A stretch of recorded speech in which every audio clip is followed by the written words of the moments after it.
Hey guys, this is Azus, aka DJ Jesus from the Subaru forums. I'm just gonna putting a video quick together to give you guys a outlook on what the Fly Audio looks like and how it works. So let's turn on this bad boy. Let's check it out here. As you can see, gives it a quick second, it'll load up. Subaru logos, all different kinds of car logos are pre-installed. This safety warning screen comes up every time you actually turn on your car. I think that's typical for all kinds of DVD head units. So we'll just hit agree there. I actually got a DVD player, excuse me, a DVD playing right now, which let me lower down here for a second. I got them connected to my rear headrests also, so let's just take a quick look at that right now. By the way, that's my other Subaru right there. It's my Legacy. But that's not what we're here to look at. So let's turn on this guy right here. Turn on this guy. And we just hit the aux on that one. And as you can hear, the actual sound is coming out of these guys too. So you can actually switch it back from all the audio. And they're actually in sync. I'll try to give you guys a good look at how that works.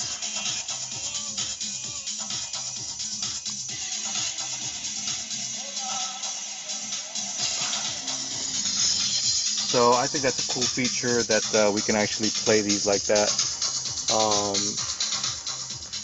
I like the fact that I'd be able to control the DVD from the front, just so that I can, switch DVDs for my son when we're driving, long trips and stuff. He doesn't have to. He's too little to actually change DVDs still. He's not even 2 yet.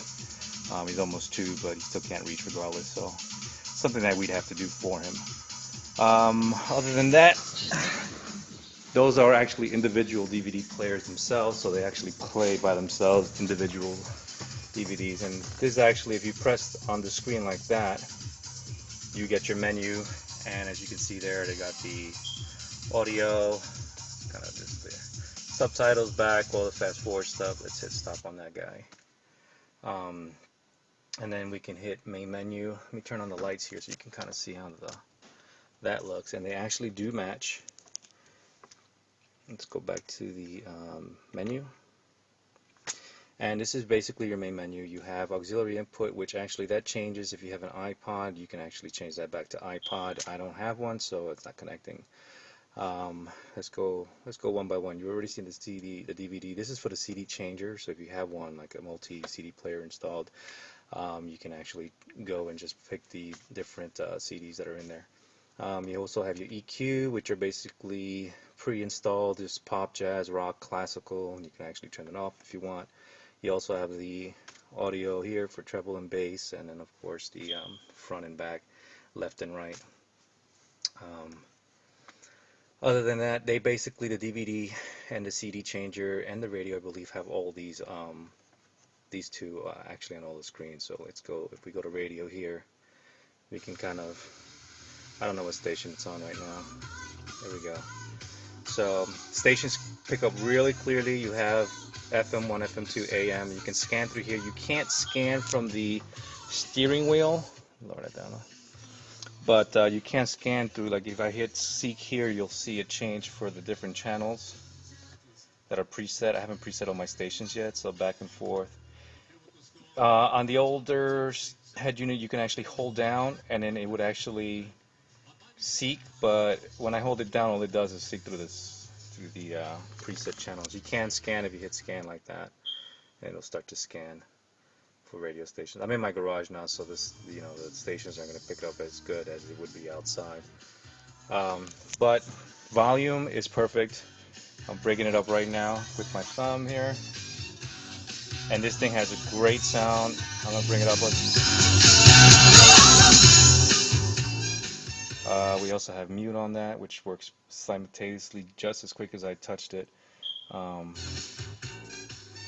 Also, we have the mode, which changes the mode from station to station, and that'll go back into the main menu, selecting different things.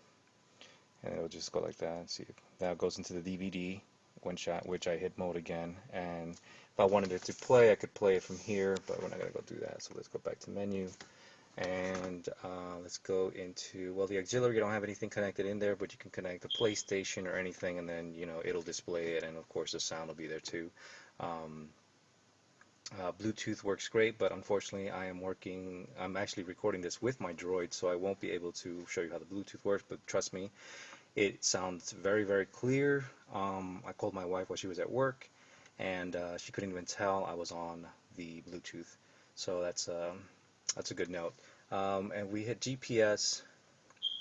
It comes pre-installed with two different types of maps. Right now I have it with Infogation Odyssey 2009.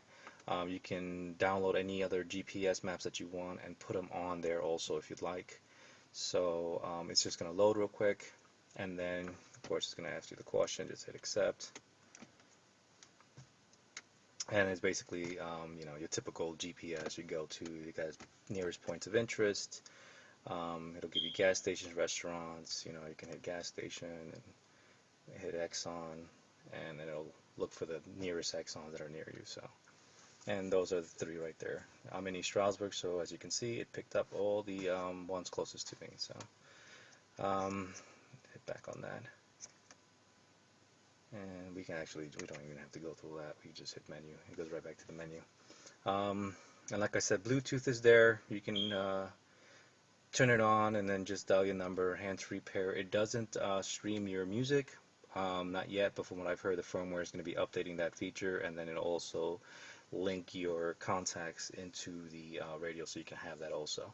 You can save them manually, your own phone numbers if you want, so I think that still kind of helps. It gives you the call log, so if you go into records, you can see all the numbers that I've made and received and dialed. So you can hit back again or just go to menu. And then setup kind of gives you a bunch of cool things.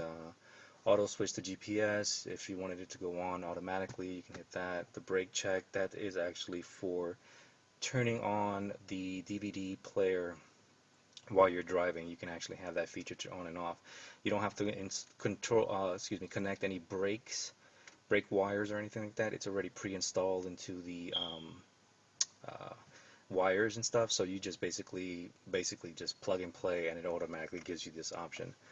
CD changer, I don't even have one, so I can hit off if I wanted to. Here's the control panel lights. It doesn't work with the dimming, so if I dim my lights like that, and then go like that, the lights up here don't change, but you can have it manually done, and I hear that that is another thing that they're going to be doing. So it just went straight up again and get to 20, and that's how bright it got, and then just bring it back down to where you want it. I have it on 11, kind of matches where I got mine here, and then that's that. But like I said, the firmware will probably do that. You can also calibrate the touch for the touch sensitivity on the screen. Let's hit next. GPS voice is on. When you go into GPS and you actually upload the GPS, you can change it from any different language that you want. I'm assuming most of the people in the US want English, so that's not a problem. It's automatically pre-installed. Headlight check, I have that as on, so that when you turn on your lights, it can go on or off. There we go, like that. See, so my lights went back on. iPod, I have it as off right now, and this is where the auxiliary, when you looked at the main menu, let's go back there and you'll see it. When you hit that on and off, it'll switch that icon there. So let's go back.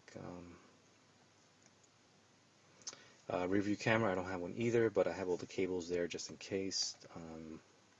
Here's the start volume. You can actually set the actual volume that when your car turns on, you hit accept and the radio goes on. It's always going to be on that set volume. System set, time set, you can change that if you want. This is for the month and year and the date and all that stuff, so that's already pretty much gets done by the GPS. Wheel buttons, I didn't touch this. This is SKE32. I'm assuming that's probably the code for the actual wheel control. Wheel control says on, and that's basically it on that one. Then if we go to information, this can give you basically your, I'm assuming that I'm going to say that's your gas, so it's been matching so far where my gas has been at least. I could be wrong, that could be something else, it could be the voltage from what I can tell.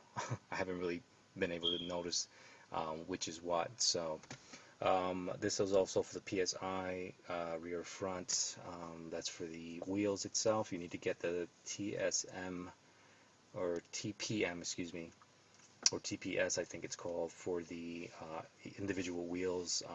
Fly Audio has them, but you can order those for them, and I don't think they're that expensive. And then it goes into different types of features like TPMS. Here it is right there actually. And you can go into the default setting to, temperatures. Right now it's in Celsius. You can have that as in Fahrenheit. See there. Tire pressures, of course, and pressure unit. So we go back into menu.